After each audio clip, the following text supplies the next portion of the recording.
Who were the peasants in feudalism? Have you ever wondered who the peasants were in the feudal system? Let's unravel this fascinating aspect of medieval life.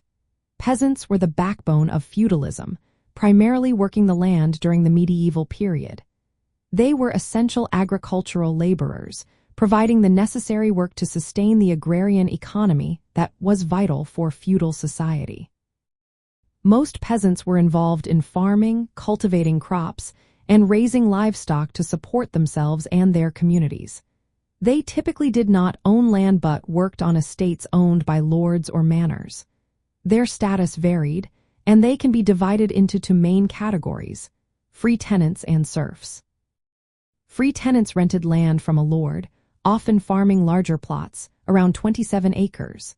They enjoyed some autonomy, allowing them to keep or sell surplus produce beyond what they owed to the lord.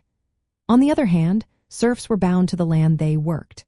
They farmed smaller plots, averaging about 18 acres, and were required to provide labor and produce to their lord without receiving wages. Unlike free tenants, serfs could not leave the manor or sell their land, making their status more restrictive.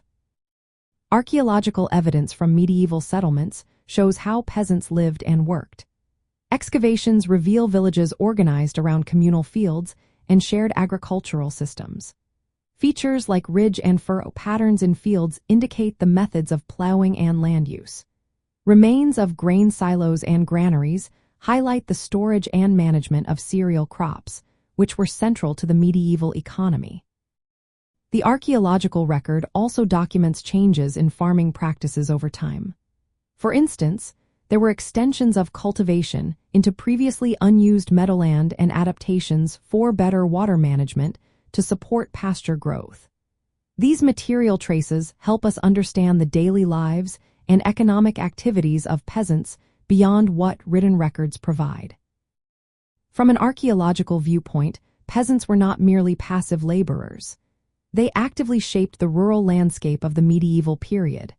Their work and settlements reflected a complex interaction with their environment, technology, and the social structures of feudalism. Archaeology provides tangible evidence of peasant life, economy, and their role within the broader feudal system. In essence, peasants in feudalism were agricultural workers with varying degrees of freedom and land rights. Their labor sustained the manorial economy. Archaeological findings give us a clearer picture of their living conditions, farming techniques, and social organization, highlighting their essential place in medieval society.